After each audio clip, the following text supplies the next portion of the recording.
Hey, everybody. All right, we're here for another episode of Fireside Chat with the Fatties. Uh, my name is Bizad. This is my bride, Candice. Hello. And today we wanted to talk to you a little bit about some challenging times that we lived through. We were in Turkey back in 1999 during the earthquake that happened in Turkey. And officially, they said some 20,000 or so died, but unofficially, the count is around 45,000 people died in 45 seconds earthquake. And we were living there, and it was in the middle of the night, and it was a pretty crazy time. Today, I want to ask Candice some questions about being there. Both of us as foreigners, but for her as an American living abroad and being a missionary, and I would love to know what that experience was like for you, and then also how you used it to do good for God through it. So for others and to help others through it. Tell me a little bit about it. What do you remember about that time? So what I remember, actually, we were living in this in our beautiful. It was a first floor apartment, and the apartment building used to burn coal, which is called kumur. So it was a kumur burning building, which is a coal burning building. And we were trying to get pregnant at the time. And we had just gotten married, maybe about like a year or two beforehand. And I remember, the earthquake happening, and I remember you tried to get up to go towards like the glass door. Yeah, I was like, oh, hey, and I just started walking away. Towards the glass door, and I was like, no, stand underneath, because I'm from California. From California. So in California, I'm very used to having earthquakes, and I remember feeling like it was a rolling earthquake, and I was like, oh, this is a rolling earthquake, and he's like, what are you talking about? And it was 3 in the morning. Yeah. And I was like, ooh, this is a long one, but it was like being on a surfing. I remember it was a rolling earthquake, which actually that's what they said. It was definitely, but it was 45 seconds long or 60 seconds long. Mm-hmm. It was a long time of shaking and moving, and in the morning, it was mayhem. The epicenter was hit pretty hard. Mm-hmm. A lot of lives were lost, mm-hmm. And I remember you really just kind of localizing our little group of friends, mm-hmm. And I remember we got together supplies, we got together diapers. I remember our friends. Yeah, our friends Rima and Simon had just moved, I think either from Egypt or Sudan.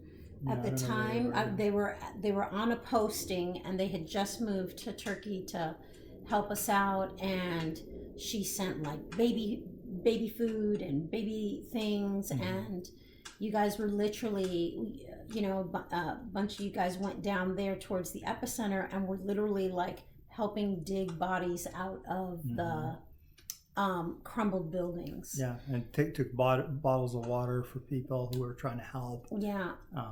It was crazy. It was a really crazy. It was a deep time, and I remember Nurhan, a very good friend of ours, having to tell someone that his son had died, mm-hmm. And that they had found his son, and just. It was a very, very, very difficult time. And we were young. Mm-hmm. I mean, 1999, I was 28. Mm-hmm. You were 27, 28, And we were, basically, we were like babies. We really didn't know what we were doing. But overnight, things changing. Mm-hmm. And very similar to, this time right now. And I remember one of the oldest women in our Bible group. Her name is Anahit, mm-hmm. Anahit Hanum. So Mrs. Anahit was probably, what would you say at that time? She was probably. Oh, she was in her 80s. No, She's in her 80s now. No, she's even older. But yeah, maybe late 70s. 60s, Really? 70s. 70s, yeah. Yeah, Okay, maybe. anyway. She was older. older than us, right? You know? And I remember teaching her how to climb out of, I said, okay, you know, I wanted her to come and stay with us. They actually did. Her and Ani came, and I because we lived in a first floor apartment, and I knew that it would be safer for them to live in our apartment and stay in our apartment than for them to stay in the building where they were at. That just really wasn't structurally sound. They had a crack through their whole ceiling. A crack through their ceiling, and so I was like, no, you come and you stay with us. And they slept on these couches. Actually, we still have the couches here, and but I was teaching her. I was like, okay, now when the earthquake happens, this is what you do, and then you climb over. And you know, there I was. I don't know if I was pregnant at the time, but I remember teaching her how to climb out of the window if we had to have, you know, and there we were in our little nightgowns, you know, tucking it in and teaching her how to climb through the window. And then I remember just the days following after the earthquake, a lot of people were terrified because a lot of people in Istanbul had never experienced an earthquake, and to that degree, not to that degree. I think it was like a 6 point something, or I don't know. It was bad. It was awful. It was awful. And they had a lot. And buildings were crumbling because a lot of things were not built to code. Right. And so it was just it was really tragic. I mean, the loss of life was really terrible, and so people were afraid to stay in their homes because, you know, after the earthquake happens, there's a lot of aftershocks. And we used to live across the street from the university, and the university used to have this it had a big parking lot. And so people not wanting to go back to their homes and their, you know, the apartments, the flats where they were living were literally camping out all over the parking lot. And so what me and I think it was Anna, my girlfriend, my best friend, Anna, another missionary like myself, went, we just made a big pot of tea and and paper cups, and we were just handing out, pouring tea to these people and letting them know, hey, listen, we have an international line, because, not many people were poor, and, we had an international line. We were like, if you need to use the internet, you can use, if you need to call people and let them know that you're safe. And I remember there was no water.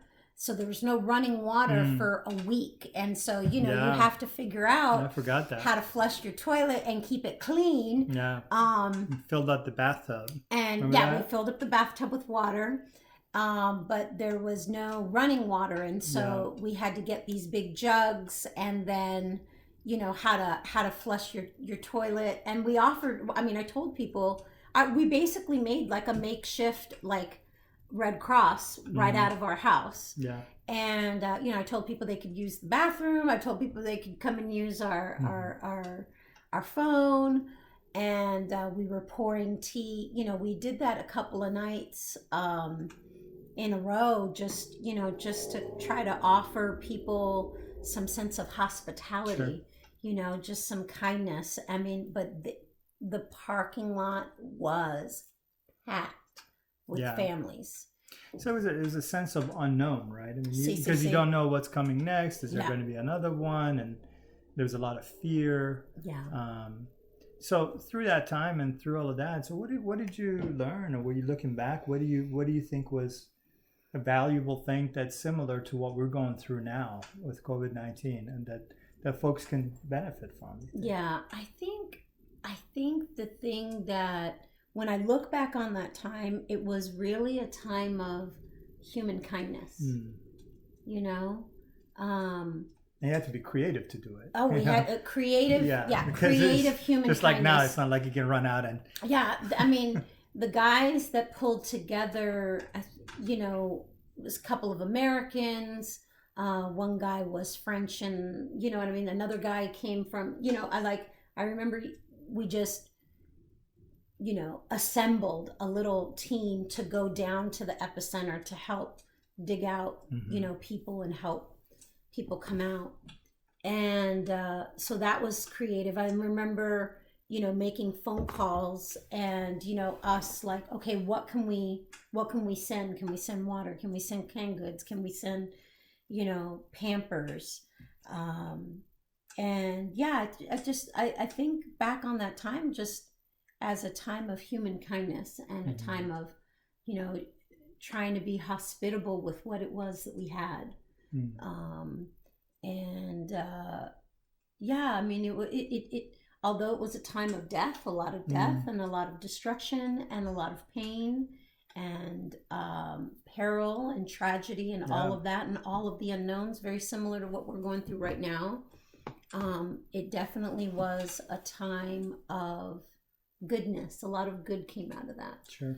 And there's a scripture actually that I wanted to share with everyone, and it's out of the Bible, and it's in Hebrews 13.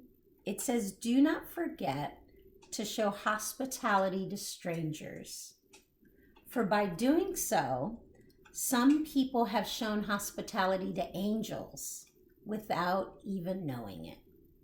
So that's Hebrews 13, verse 2. And I think that this is really a great time for us not necessarily to be fighting each other or to be socially slamming each other on social media or shaming each other. I think that this is really a beautiful time where we can kind of lean in and figure out what it is that we have that we can share, whether it's going and picking up groceries for a friend or for an elderly person in our neighborhood or making somebody tea. I know I made a huge pot of chili and I plan on giving it out to my neighbors, just so that, the mom of two doesn't have to cook.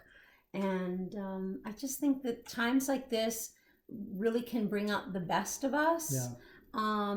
But we really need to make sure that we're pouring in, right? Because you're not going to get out what you're not pouring in. And so you got to really make sure that you're pouring into yourself goodness, kindness, hospitality, and love, so that way when we are hitting rock bottom, from the overflow, you can actually give. Yeah.